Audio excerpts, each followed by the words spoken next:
ஏசப்பா எதுக்காக மறிச்சாருன்னு தெரியுங்களா? நமக்காக தாங்க. நமக்கும் தேவனுக்கு இடையில இருக்கிற பிரிவினையை நீக்கணும்னு தாங்க மறிச்சாரு. நம்மளை ரட்சிக்கணும், அதுக்காக தாங்க மறிச்சாரு. நம்மளோட ஆத்மாவை காப்பாற்றணும், அதுக்காகத்தாங்க மறிச்சாரு. நமக்கும் தேவனுக்கு இருக்கிற பிரிவினையை நீக்கத்தாங்க மறிச்சாரு.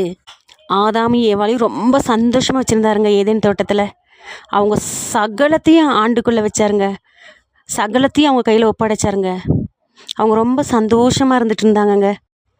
ஆதாமும் ஏவாளும் என்னைக்கு தேவனோடு சஞ்சரிக்கிறதை விட்டுட்டு சாத்தானோட சஞ்சரித்தாங்களோ அன்றைக்கே மனுஷனுக்கும் தேவனுக்கு இடையில பிரிவினை வந்துருச்சுங்க.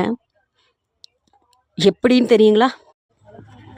இந்த கனியை புசிக்கிறனால சாகவே சாக மாட்டீங்க, தேவர்களை போல மாறிடுவீங்க அப்படின்னு ஏவாள்கிட்ட சொல்லி அவளை வஞ்சித்ததுங்க சாத்தான். அவளும் அதோட பேச்சை கேட்டு அந்த கனியை அவங்க புசித்தது மட்டும் இல்லாமல் தன்னோட கணவனாகிய ஆதாமையும் புசிக்க வச்சுட்டாங்கங்க. அந்த சமயத்திலேயே அவங்க தேவ சாயலை இழந்து போயிட்டாங்கங்க, மகிமையின் சாயலை இழந்து போயிட்டாங்கங்க.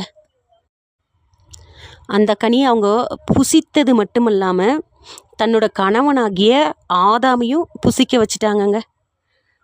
அந்த சமயத்திலேயே அவங்க தேவ சாயலை இழந்து போயிட்டாங்கங்க, மகிமையின் சாயலை இழந்து போயிட்டாங்கங்க. அப்போ தேவன் அங்கே வராருங்க. ஆதாமே எங்கே இருக்கேன்னு கேட்குறாருங்க.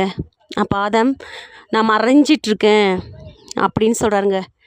ஏன்னு கேட்குறாருங்க. நான் நிர்வாணியாக இருக்கிறேன். நீ நிர்வாணியாக இருக்கிறேன்னு யார் உனக்கு சொன்னதுன்னு கேட்குறாருங்க.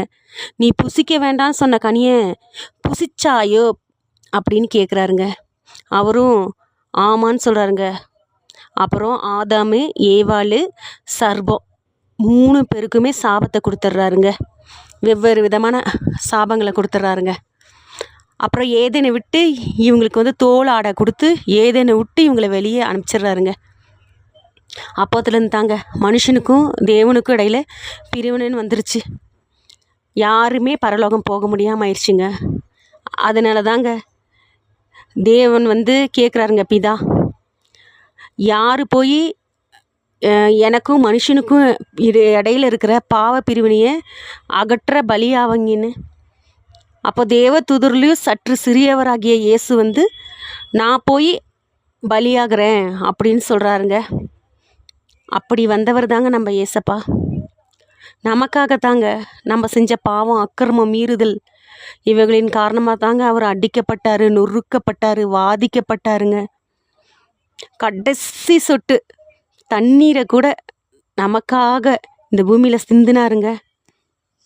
படாத பாடுகளுங்க. மனுஷனாக அவர் வாழ்ந்திருக்காருங்க. அவரோட மரணத்தினால தான் சாத்தானை ஜெயிக்க முடியும்னு அவருக்கு தெரியுங்க. ஆனால் சாத்தானுக்கு இந்த விஷயம் தெரியாதுங்க. தெரிஞ்சிருந்தா அவரை மறிக்கவே விட்டுருக்க மாட்டாங்க. மரணத்தினால தாங்க சாத்தானை ஜெயம் கொண்டார். அதற்காகத்தாங்க அவர் மறிச்சார். நமக்காகத்தாங்க அவர் உயிரோடு வந்தார். நமக்காகத்தாங்க அவர் மறிச்சார். நாம் இதை நினச்சி அந்த கொஞ்ச நேரம் கவலைப்படுறதுனால ஒரு யூஸும் இல்லைங்க. இதை நம்ம நினச்சோன்னா நம்ம பாவம் செய்ய மாட்டோங்க. அவருக்கு பிரியமில்லாத காரியங்களை செய்ய மாட்டோங்க. அவர் மனசு நோகிற மாதிரி நம்ம நடந்துக்க மாட்டோங்க. அவர் மேலே நம்ம இது அன்பு வச்சுருந்தோன்னு சொன்னாக்கா அவருக்கு பிரியமில்லாத எந்த காரியத்தையும் செய்ய முடியாதுங்க நம்மளால். நம்ம அவருக்கு பயப்படுவோம். ஒரு சின்ன தப்பு செஞ்சால் கூட அவருக்கு பயப்படுவோங்க, நடுங்குவோங்க. அவர் நம்ம மேலே வச்ச அன்பு இந்த உலகத்தில் யாராலையும் நம்ம மேலே வைக்க முடியாதுங்க. ஏன்னா அவரோட ஜீவனையே நமக்காக கொடுத்துருக்காரு இல்லைங்களா? ஆமீன்.